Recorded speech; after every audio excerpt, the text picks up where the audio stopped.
My name is Jason Raducha, and this is Chef in the Garden.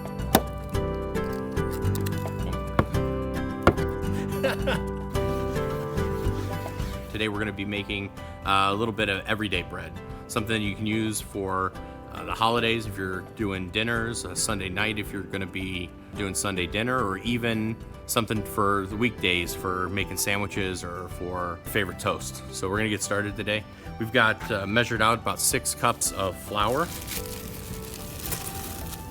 And into that flour we're going to put yeast.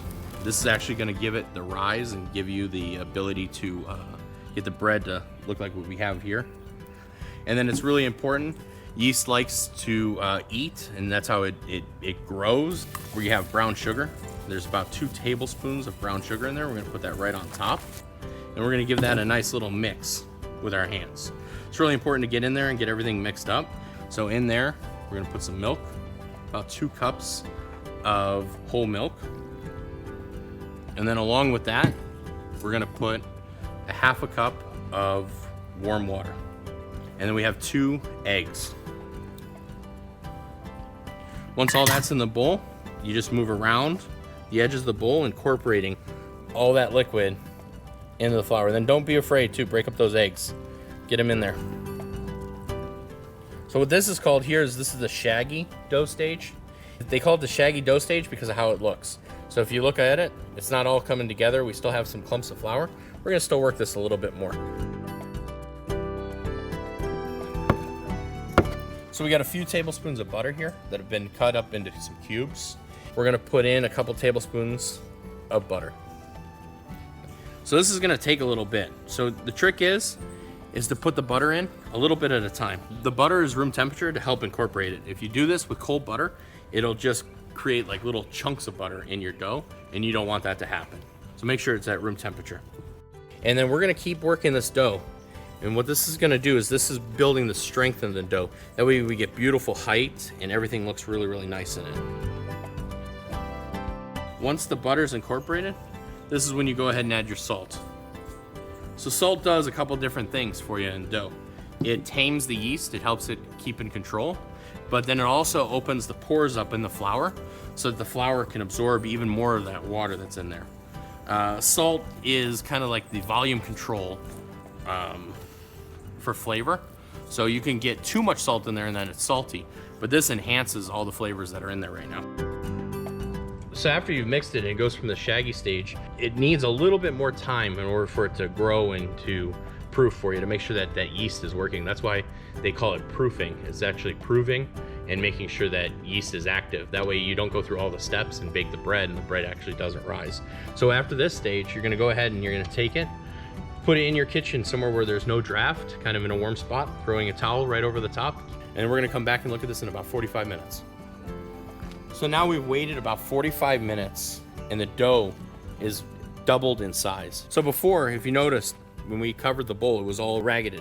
And now when we take it and we waited the 45 minutes, it's actually smooth. And it's got a nice smooth surface to it. So we're gonna go ahead and take the dough out, and then you can just roll it onto itself. And make sure it's kind of tight. You wanna make sure that you're kind of pushing the dough into itself. You're using the fingers. It's kind of like playing with Play-Doh. It's a lot of fun. So you're gonna go ahead and keep going and going until it's like this. They're gonna fit in the pan and they're gonna grow. You can just kind of give it a little tuck so it's like that in shape, and then right into a aluminum pan, just like that. We're gonna cover this again with a towel, come back and take a look at this in about an hour.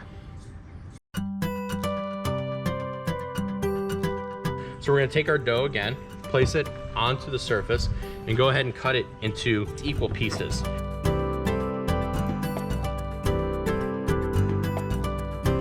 Once you have the dough and the pieces, you're gonna go ahead and just take it and roll it in your hand. And our goal is we're gonna try to make little balls that are all the same size so it looks like the loaves that we have right here in front of us. So if you notice, there's a little seam right here. This always goes down. That way the bread has a nice smooth top for you. So we're gonna just put that in there and we're gonna keep rolling until we get them all in the pan. So once those are all in your pan, once again, we're just gonna take it, cover it, and wait about an hour. So we waited our hour and now we're ready to bake the loaves. You'll notice that the loaves have almost doubled in size, and that means that the yeast is working, everything's ready to go.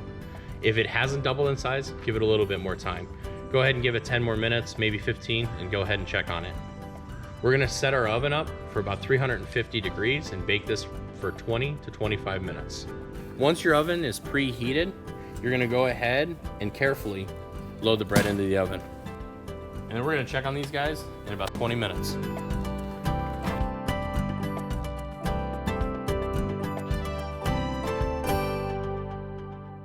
So it's been about 20-25 minutes and our bread is all finished. That's how it's gonna look. The biggest thing to remember is to place this loaf on something that can hold heat on the bottom, like a cooling rack or something along those lines. Or if you don't have a cooling rack, take a cookie sheet, turn it upside down, and that'll work great.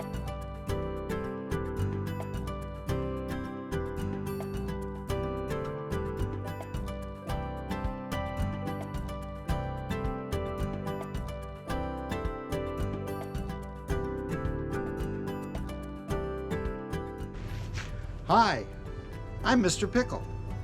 A lot of people don't understand that bread or flour comes from a plant. This is the wheat. The wheat is just a grass, is really all it is. This is white Sonora wheat. This is exactly the wheat you're going to be given, and this is what I grew here on the campus. This is the wheat berry. So this is also the seed. This is what's going to make the flour. I'll show you how you can find it. We're going to rub it through. That's the seed, and that's also what's going to make flour once it's milled down to really fine position, and then that's your flour that you're going to have. That's where it comes from. One thing to remember is you can't plant this stuff very deep at all. I only want you to plant it about 1/2 inch.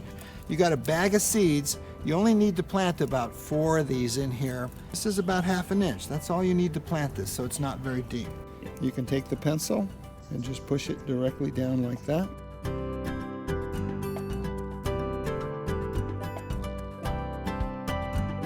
Be sure you put a plate under here when you're ready to water. Don't pour the water on too high because you might disrupt the top of the soil and the seed may come up to the top. So be gentle with how you're watering this. Also, you're going to have to water this regularly. Keep it wet for the first couple of days. This is a drought tolerant plant.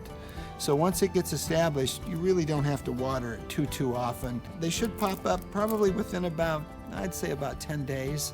They should come up if you've watered it regularly. Good luck on growing. Something fun to remember is whether it's the loaf or the pull-apart rolls, because the mass is the same weight inside the pan, it's going to cook almost identical in time, between 20 and 25 minutes.